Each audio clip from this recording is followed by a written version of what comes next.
That one was pretty close. It's nice to hear that sound, folks. When you do, you know it's time for another episode of the Rec Poker Podcast Forums Edition. I'm your host, Jim Reed, Bluffsterini in the home games, and at Hold'em_Steelers on Twitter. I'd like to thank Learn Pro Poker, Website AMP, and the Running Aces Hotel, Racetrack, and Casino for their support this year. And I'd like to thank Taylor Moss, John Somsky, Rob Washam, and Chris Jones for joining me tonight so we can talk a little poker. Chris, why don't you tell us a little bit about yourself and where we can meet you? Yeah, I'm Chris Jones. I'm 5x5 on PokerStars and Twitter. And I'm John? Taylor. I was going to jump in there. I'm like Taylor that. Moss. You can find me in the Rec Poker home game as Gopherboy TJM or on Twitter as at Taylor_Moss. I'm John Somsky. I'm Poker Geek MN everywhere, and I'm a little bit late sometimes. I'm Rob Washam, and I'm Bradman50 everywhere. And it's not John's fault. Just like every week, we are playing in the Rec Poker home game tonight, so we are trying to take each other's chips. And poor John is also playing in the Papes tournament because it's one of the days of the month where there's a 6 in it. So his attention is very divided. Everyone's out there to get a pin tonight. So the other thing we do every week is we take one post from the Rec Poker forums and we talk about it here on the show.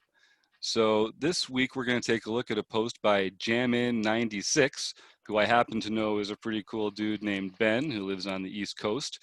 And it's been fun getting to know you, Ben. So thanks for putting a post here in the forums. So Ben says it was his first time playing in the home game last night in probably a month, and one hand really sticks out from the rest.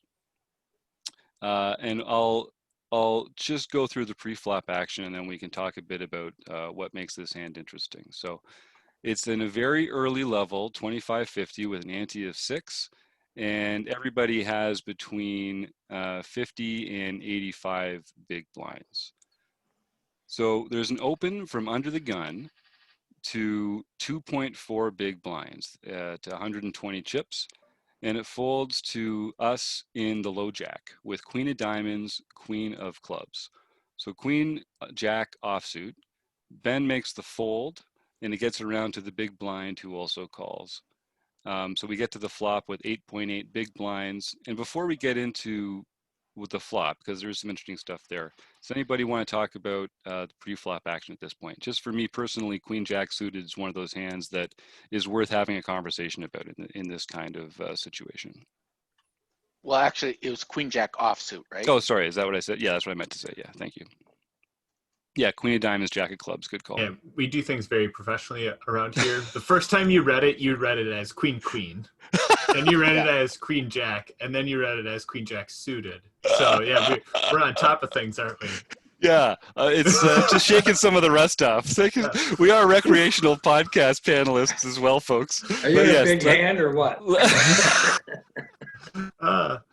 But yeah, thank you. Queen of diamonds, jack of clubs. Thanks, guys. Boom, nailed it. Nailed it. Third time's the charm. You should see me with my audio cues, man. I am killing it tonight.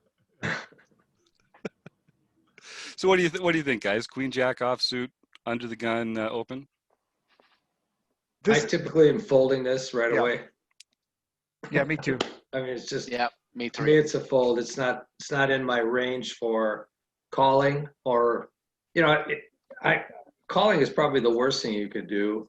Mm-hmm. Folding is probably the second best thing you could do, or the best thing you can do, and the second best thing to do would be to 3-bet.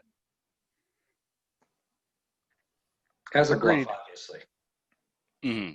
Yeah, and I'm always tricky. I'm always wondering when that original raise is from under the gun. It always sort of makes me hesitant to make these kind of 3-bets with these offsuit Broadway cards, because I mean, their range isn't that wide to begin with, and you're kind of blocking a lot of the hands that you'd prefer they have when they open there and you want them to fold. So I am leaning towards fold. You are in late position. It's nice to play flops in position, but I feel like you can do it with a stronger hand, with a hand that's going to play better than queen jack offsuit. Yeah, for me, what really resonates with the fold is the stack sizes that we have. So we start with 3,000 chips, and we're at the 25-50 level. So everyone's got 60 big blinds, most likely. It looks like they gave some stack sizes, which is we have a 52 big blind stack, an 81 big blind stack, and a 65 big blind stack. Like, those are the situations where we don't really want to be playing an offsuit hand like Queen Jack, because we don't want to play for 50, 60 big blinds with potentially a top pair type of hand, and one that's going to be up against a range that has a lot of our top pairs beat.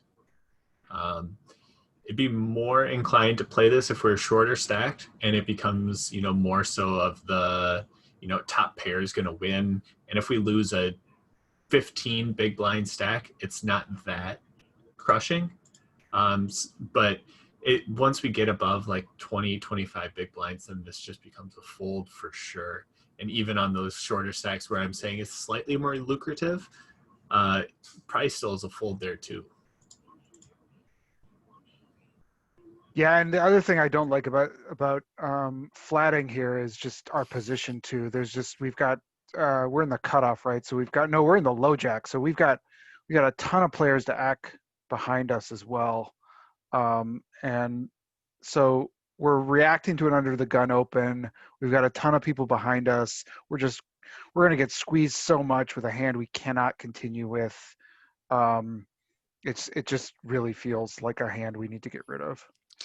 And I noticed that what we said earlier, Jammin96, our correspondent here, says that it was the first time playing in the home game in probably a month or so. And I think when you don't play often, you do get tempted to make these calls where it's just like, let's just see a flop. I haven't played. I want to play some poker. Queen Jack offsuit looks like a hand that's got decent equity.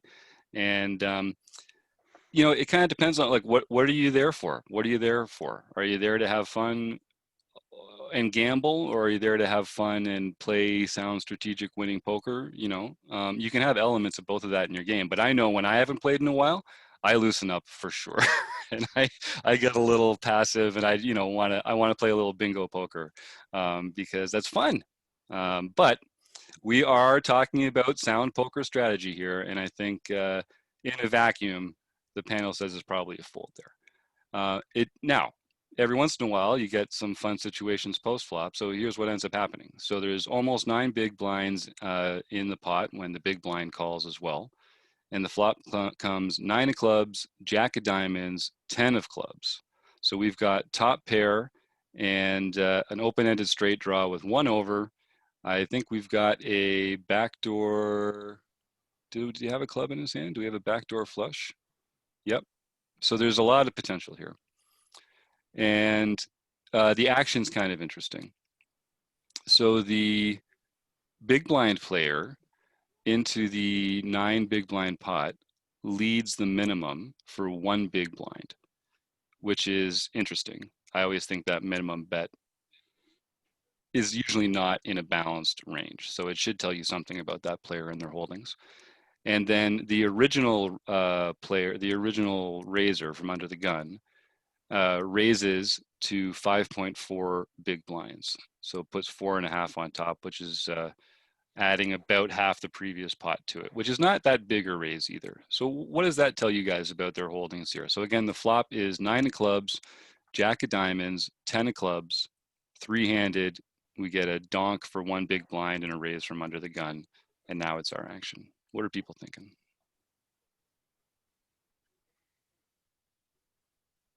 I mean, multi-way, this is tough, right? Like we're in a hand with 3 people, and the other 2 people that have acted before us have shown some sort of inclination to liking this hand. And we also like our hand. I mean, having top pair with a straight draw is pretty darn good, but the best you could hope for in this situation outside of actually like flopping a straight or something like that. So we should feel good about it, but now we're stuck in like a weird spot. Do we call and try and, see a turn card? Do we raise again because we like our hand that much? I think folding is out of the question when we flop like this. If we're going to fold on this flop, we for sure should be playing the hand to begin with. I think a call is all right here. And this is what makes it so tough with like these short or the stack depths that we have. If we're shorter stacked, I think it's just an easy just jam it in. But the fact that it's 5 big blinds in there, we probably have another 50 or so behind.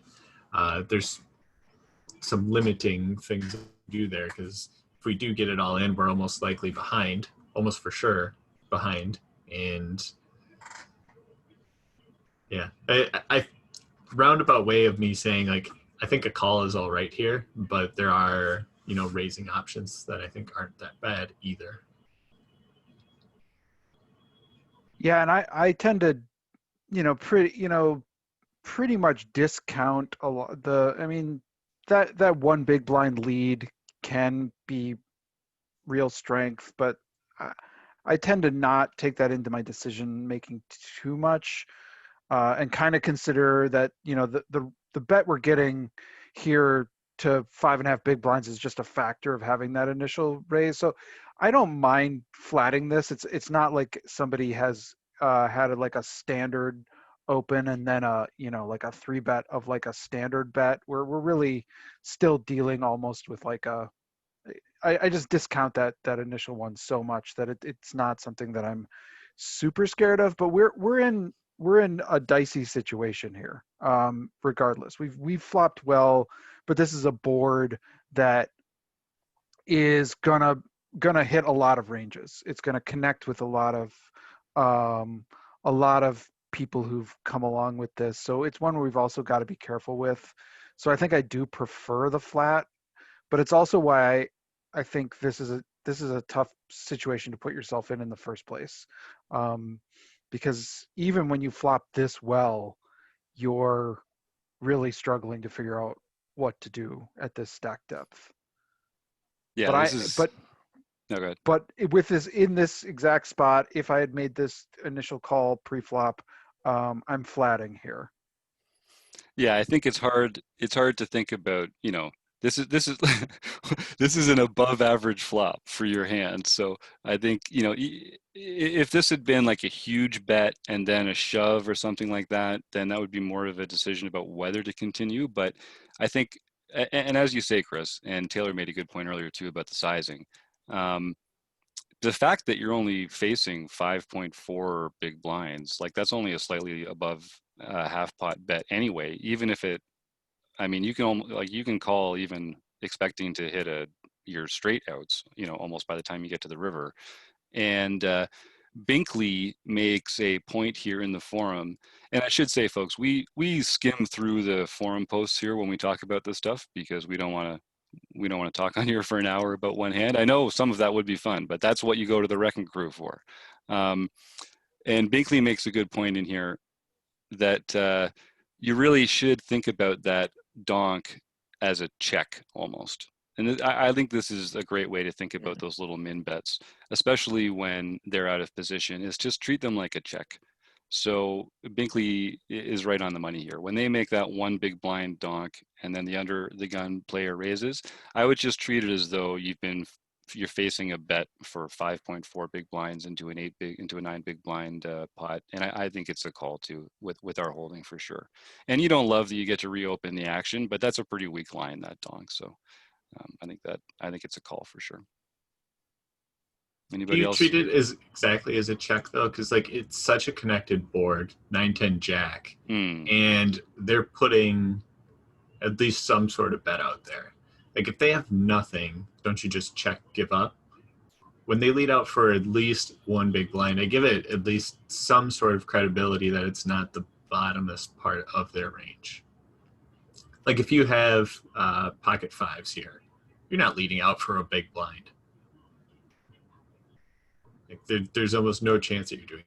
But a check is what the line you're going to take. So I think you can actually like strengthen their range slightly by just getting rid of like a lot of their bogus hands. So do you think? So in generality, I like to think of it as a check when we're talking about just, the grand scheme of things. But the way this is played out, multi-way with this connected of a board, I think there's at least some credibility to them leading out for a single big blind. I think that's a great point about chopping off the bottom of their range there. I think that's right because I mean, you could include, if you wanted to include some like draw hands with no showdown equity that they chose not to check there. Like, I think that is more likely than a pair of pocket fives. I mean, I know, Taylor, you don't play that 5-5 garbage anyway, but, you know, some players might disagree. So what, should we talk a little bit about what do we think is the subset of hands that they might lead one big blind with there? Just academically, because it's a really weird move, isn't it? Mhm. I mean, to me, and to just take like a rough stab at it, it feels like it's, you know, some sort of either an 8 or a queen, some sort of Yeah. pair, some sort of club draw, maybe even like a king would do this.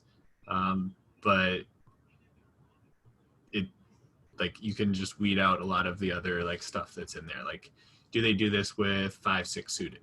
No. Do they do this with pocket twos through pocket sixes? No.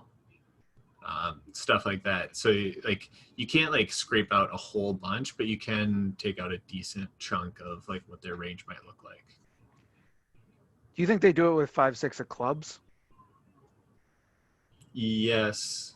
I tried saying clubs right away. So yeah, any club combos that they Okay. have, I think they might do that. Yeah. Yeah, I tend to read this as you know, they've either paired one of these or they've got some sort of a draw.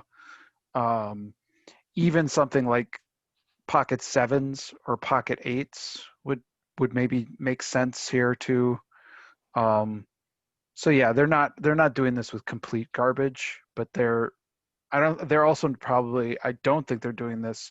I mean, some players would do this with like king queen, but I don't know. I don't know if a lot of people would. You guys worried about them reopening the action when it comes to your decision here to call or to raise or to fold?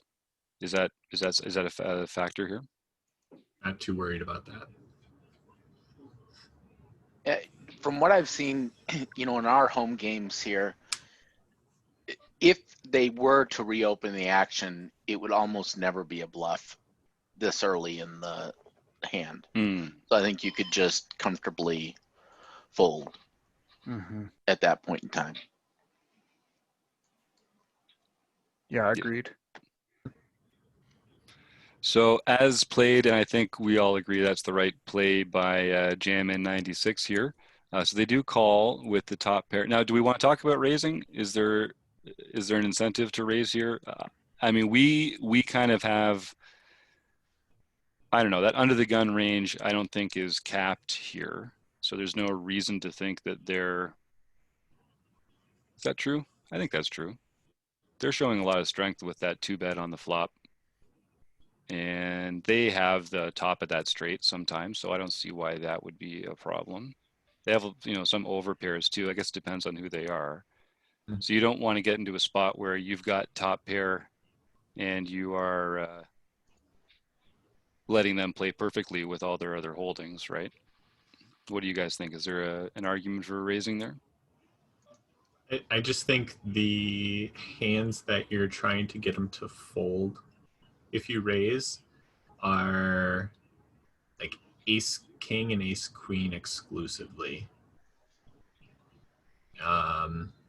And I guess when you're trying to get them to fold that, you're trying to deny the potential of equity of hitting either a queen or a king to give them a straight.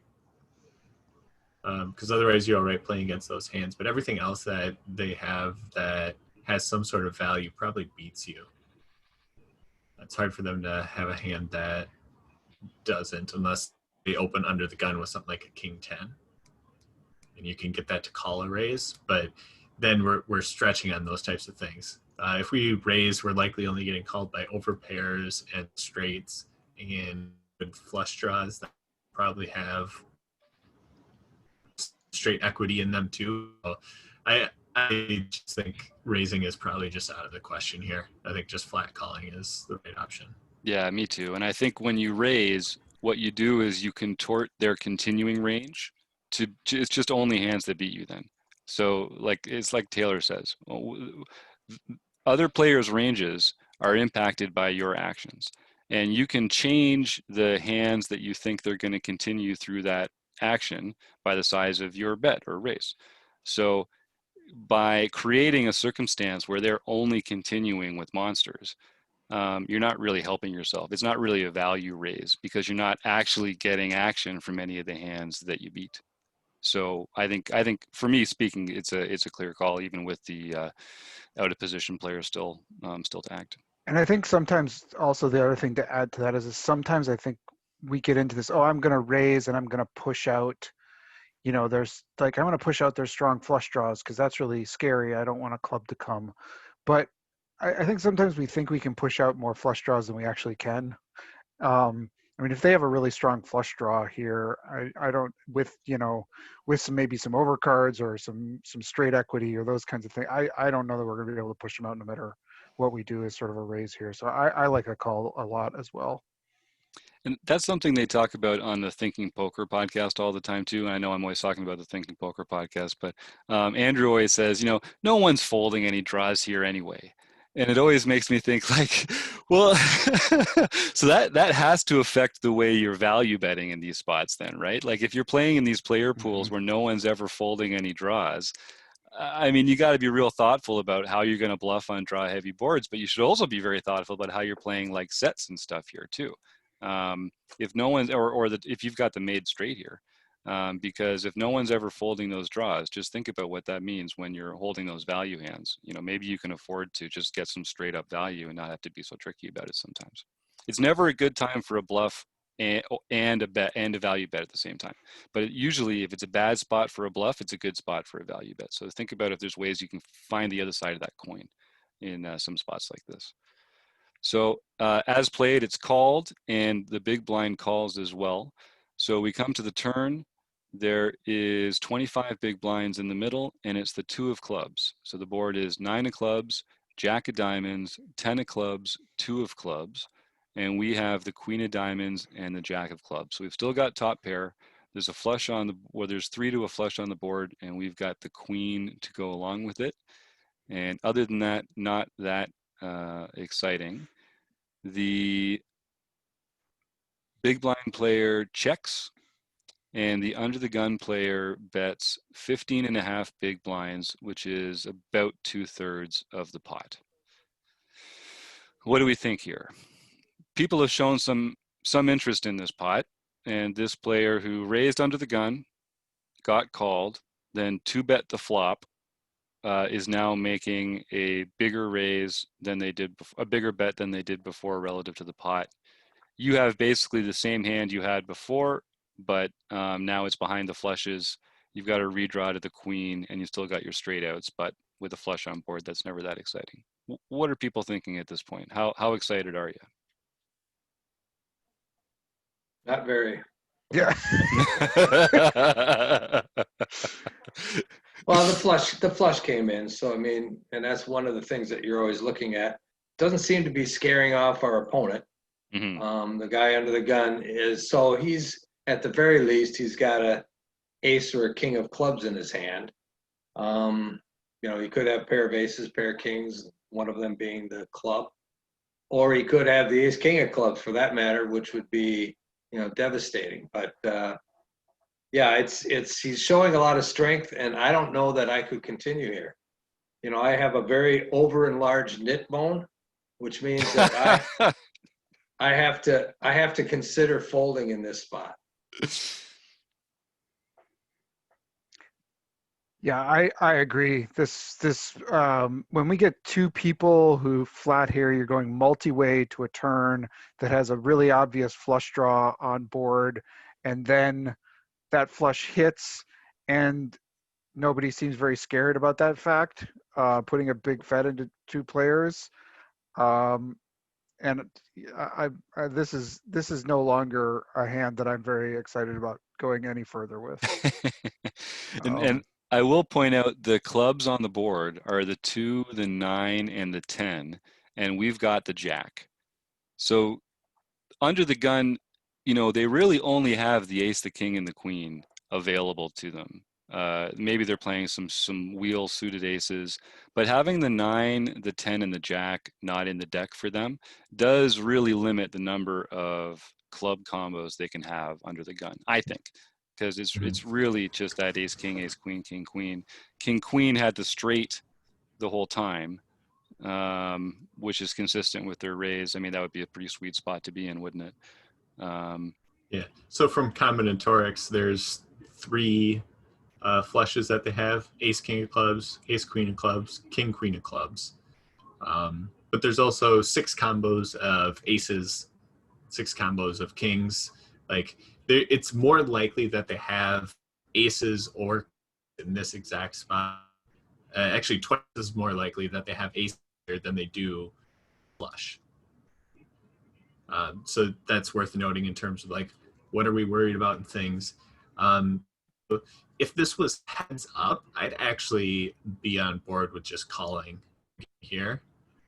The thing that makes me lean fold is the fact that there's another person in the hand, that big blind, that when they donk lead, a decent part of their range is 2 of those clubs.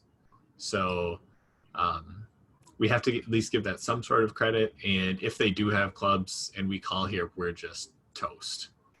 Because if we call, we're hoping for a king, an 8, a queen, or a jack, which, there's a decent amount of those out there to kind of catch up versus this under the gun person, because we're most likely behind here. So if it was heads up that under the gun, which we have a pretty good range definition of, I think calling is kind of okay. It might be like break even or maybe even slightly losing money in this spot, but it's probably close enough to at least consider. With that person in the hand, I think it's a fold. So as played, Jam in 96 does call, and we go to the river, which is the queen of spades. So, and the big blind also calls. So the pot's getting big. No one's scared off. The river's the 9 of clubs. Sorry, the river's the queen of spades. So 9 of clubs, jack of diamonds, 10 of clubs, 2 of clubs, queen of spades. So there's a 3-card flush, a 4-card straight. We've got the top 2 pair, and we are in position. So the blinds player shoves for the remaining 43.8 big blinds into a pot of 56 and is called by the under the gun player with 31 big blinds. And now here we are. We've got top 2 on a very scary board. What are people thinking? I know what I'm thinking. I wouldn't have played it pre-flop. I would have called on the flop. I would have folded the turn. So at this point in time, I'm out of the hand because any king beats me, right? Mm-hmm. A single king right now beats me. Yeah, I think Ben did fold on the turn, but just showed what the river action was. But even if we made it to the river here and we have top 2 pair and it goes shove and call, I think we have to lay down 2 pair here. Good call. Sure. We got the card that like, hey, it looks good, but what are they playing that does 2 pair beat in the same spot? So if we even got this spot, I think it's never tell anyone what I actually had here and just fold. Right.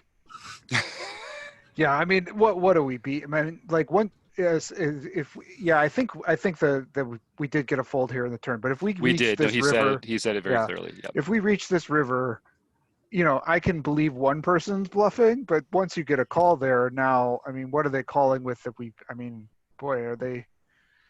Are they calling with Jack 10 or something? I mean, I just think there's nothing that we're beating here. Yeah, and Ben does make the point here. He says, my first move on the turn was to hit the button for all in, but then something stopped him and he started thinking about ranging his opponent. And he says, what the heck is player 1 betting this turn with? And I'm even going to win if my flush does get there. And he does some really good, thoughtful thinking about what it is that the opponent might have. And says, so with my time bank ticking away and almost gone, I smashed the fold button. And I think that's right. I think that's a disciplined fold that just shows fold. You're thinking about what these other players have. And, the absolute strength of your hand is important, but particularly multi-way. On wet boards like this, when there's one player calling out of the big blind, ranges are really important. And I think this was a savvy play on the turn. Any other closing thoughts for Ben? I know we like to keep these short and sweet, but this was a great post. There was a lot of good details in here, and I wanted to give everyone a chance to kind of flesh that out. Yeah, I think this is the kind of thinking that I saw from Ben when I railed him that one night. I think he came in fourth on one of our home games, and I railed him until about 11 o'clock until they were down to 4 players. So this was the kind of thing. This is the kind of things that he was talking about through his thought process as we were going through that, and I was very impressed with the way he did that. So, other than his call on the pre-flop, I think he played the hand very well. Yeah, it feels like it. So Ben, Jammin 96, thanks for writing in. And you and everyone else, what we started this new feature, the Rec Room, where if you want to connect with any of the members from the Wrecking Crew, I mean, there's 2 ways to do it. Lots of the members of the Wrecking Crew, if you go to the Rec Poker shop, have all sorts of ways to get in touch, whether it's working with them by the hour, doing database reviews, going through video of your play and analyzing it. There's lots of great ways to get better working with someone who can sort of show you some shortcuts and take an objective look at your game. But if that's not your thing, we also have this Rec Room where once a month, any premium member can just, if there's a hand they want to share in person with one of the Wrecking Crew members, just email me, jim@rec.poker, and say, here's the hand, and pick a member from the Wrecking Crew. And everyone here on the panel, Taylor Moss, John Somsky, Rob Washin, Chris Jones, also Woody Adams, Andrew Feist. I think we've got a couple other excellent members from our panel and beyond who are all interested in working with you. So email me, jim@rec.poker, say, here's the hand or concept I want to discuss. Here's the member of the Wrecking Crew I'd like to talk to about it, and we'll set you guys up for half an hour over Zoom. You guys can go through the action, talk strategy together, and we'll send it out to our premium members. So don't be a stranger. And if you're interested in our Rec Poker forums, go post a hand in there, talk about a concept in there. You get all sorts of great feedback from fun folks, wizards like these, and it's a great place to just learn at your own pace. And if we like your question, you might get it asked on the podcast, might even have you come on and join us. So without further ado, I'd like to thank Taylor Moss, John Somsky, Rob Washam, I'm queuing up the music here, Chris Jones, our Learn Pro Poker, website AMP, the Running Aces Hotel, Racetrack and Casino, and Jammin 96. Thanks, man. See you next week.